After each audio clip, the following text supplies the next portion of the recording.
जनसुराज और भाजपा के बीच बयानबाजी चल रहा है, उसी बीच आप लोग प्रेस वार्ता कर रहे हैं। क्या कुछ कहना चाहेंगे भाजपा नेताओं के बारे में? सबसे पहले आपके चैनलों को धन्यवाद और उपस्थित सभी इलेक्ट्रॉनिक मीडिया के भाइयों को भी हमारी ओर से धन्यवाद है। आपका सवाल है कि इन दिनों हमारे आदरणीय नेता प्रशांत किशोर जी के द्वारा जो बातें रखी गई है इस सूबे बिहार के मंत्रिपरिषद में शामिल, चाहे वो अशोक चौधरी जी हों, चाहे इस सूबे बिहार के उप मुख्यमंत्री सम्राट चौधरी जी हों, संजय जायसवाल जी हों, इन तमाम लोगों पर एक सवाल रखा गया है। वह प्रश्न चिन्ह है, इस बात का पूरक है कि जो सरकारें चल रही है पूरा भ्रष्टाचारी इसमें लिप्त हैं लोग। अशोक चौधरी जी मंत्रिपरिषद में रहते हुए आदरणीय मुख्यमंत्री जी का दाहिने हाथ बनते हुए रहते हुए यह 2 वर्षों के अंदर 210 करोड़ रुपया अर्जित किए और किस किस विधि से कहाँ से पैसा आया इसका विवरण हमारे नेताओं ने बताया है। उनको मीडिया के सामने आके अपनी सफाई पेश करनी चाहिए और अन्यथा उनको पद से इस्तीफा देना चाहिए। जैसा कि आप सभी मीडिया वाले जान रहे हैं कि भाजपा के कुछ नेता और कुछ जदयू के नेता जो बिहार में कार्यरत है और भ्रष्टाचार में पूर्णतः लिप्त है, उसी में से जदयू के नेता अशोक चौधरी जी हैं जो हमारे माननीय नीतीश बाबू के दाहिने हाथ माना जाता है। उन्होंने 2021 में पटना के विक्रम में 23 कट्ठा बेनामी ज़मीन अपने पीए के नाम से किए और इसके बाद वो अपना उस ज़मीन को ट्रांसफ़र कर दिए अपने बेटी के नाम से। गरीबों और मसीहों का नेता माने जाने वाले अशोक चौधरी अभी पूर्णतः भ्रष्टाचार में लिप्त है। ये पूरे बिहार के वासी जान रहे हैं, इसी के लिए हम लोग आपसे प्रेस वार्ता में सम्मिलित हुए। और क्या कुछ कहना चाहेंगे आप उनके बारे में, अशोक चौधरी के बारे में? क्या कुछ और आरोप लगा रहे हैं आप लोग? बहुत आरोप लगा रहे थे न, बहुत तेजी गति से वो धन अर्जित कर रहे हैं नाजायज तरीके से। क्या मांग करते हैं आप? नहीं, मांग करते हैं कैसे भ्रष्ट नेता अपना सफाई दे, कोर्ट के पास जाए। यदि वो गलत सही है कि हम एक काम नहीं किए हैं तो न्यायपालिका सर्वोपरि हैं। यदि उन पर आरोप लग रहा है तो उनको कोर्ट के शरण में जाना चाहिए या जनता के बीच में आना चाहिए। उन्होंने प्रेस विज्ञप्ति में भी देना चाहिए। वो चुपचाप बैठे हुए हैं इसलिए कि वो भ्रष्टाचार हैं, ये साबित हो रही है। क्या सही है?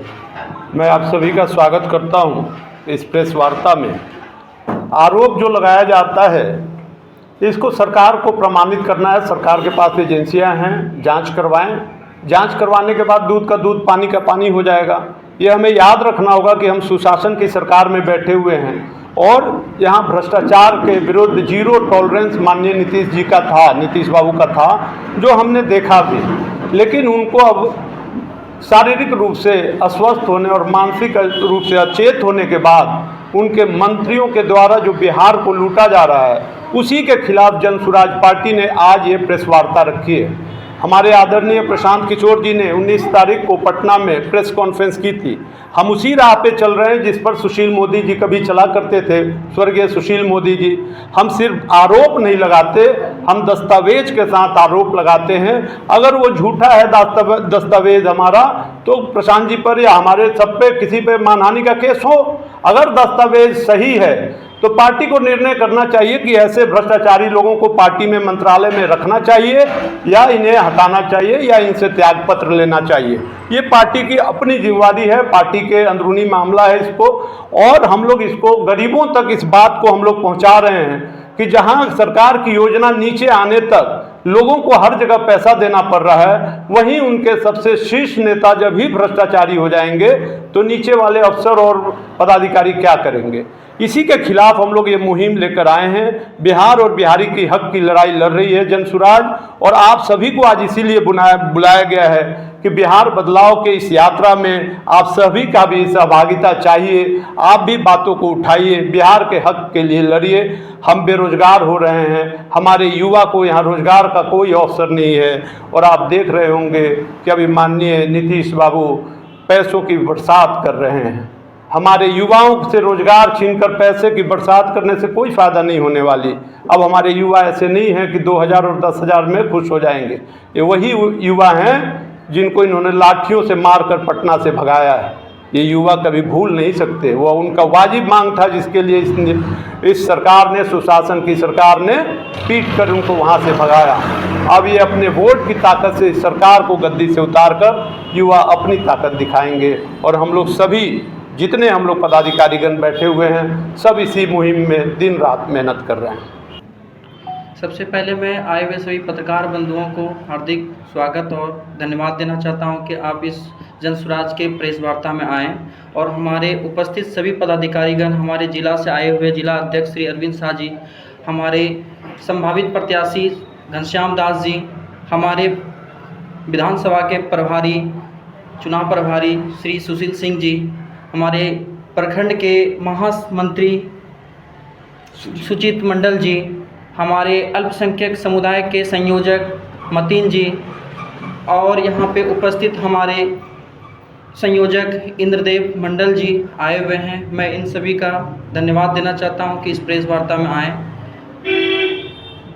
हमारे आदरणीय प्रशांत किशोर जी जो जनस्वराज के नेता हैं, वो आए दिन बड़े बड़े नेताओं के ऊपर में आरोप लगा रहे हैं कि इन्होंने बिहार को पिछड़ा बनाया, और बिहार तो पिछड़ा था ही और इसको धीरे धीरे और पिछड़ा बना दिया है। बिहार की जो भी अर्थव्यवस्था से जो भी आय वो सारी आय को नेताओं ने अपने ऊपर में ज़्यादा उसे एक्टिव करने लगे। साथ में उन्होंने ये बताया कि बीजेपी के जो बड़े बड़े 4 नेताओं हैं, जैसे मैं सम्राट चौधरी जी के बारे में बताएं, मंगल पांडे जी के बारे में बताएं, उसके बाद संजय जायसवाल के बारे में बताएं, अशोक चौधरी के बारे में बताएं।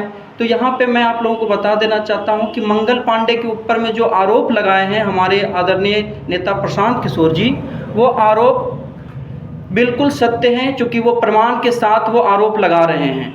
उनका आरोप है कि उन्होंने 25 लाख रुपये जो कि फ्लैट खरीदने में हमारे यहाँ जो दिलीप जायसवाल हैं भाजपा के प्रदेश अध्यक्ष, उनसे वो लिए।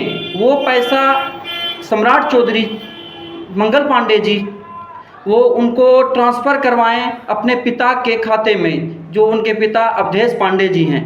क्या ज़रूरत पड़ा कि अवधेश पांडे जी को फिर से ट्रांसफ़र करना पड़ा उनकी पत्नी उर्मिला पांडे के पास? तो यहाँ पे सवाल उठता है कि जब उर्मिला पांडे के पास 2019-20 में 2 करोड़ 12 लाख की संपत्ति थी, तो फिर ज़रूरत क्या पड़ा कि जो वो 25 लाख रुपये दिलीप जायसवाल से लेना पड़ा? ये पूरा जो आरोप है, ये पूरा आरोप सत्य है और इसका जवाब जो है बिहार की जनता को देना होगा और ये इसको स्पष्टीकरण के साथ देना होगा और इसको न्यायपालिका के समक्ष इसको रखना होगा कि इनके ऊपर जो आरोप लगाया गया वो आरोप बिल्कुल सत्य हैं। और इस तरह से बिहार को जो ठग करके नेता अपना विकास कर रहे हैं, अब ये इनका नहीं चलेंगे, क्योंकि प्रशांत किशोर जी ने बोले हैं कि जब मेरी सरकार बनेगी तो बड़े बड़े 100 नेता और पदाधिकारियों को जेल जाना पड़ेगा। और ये बिल्कुल सत्य हैं। जिस तरह से अभी उनका बयान आ रहा है देखने के लिए, अगर सरकार बनती है तो वो अपने बयानों के साथ में 100 नेताओं को और पदाधिकारियों को जेल की राह दिखाएंगे। आप अपना परिचय बताइए। जी, मेरा परिचय हुआ प्रखंड मुख्य प्रवक्ता मोहम्मद सोनू।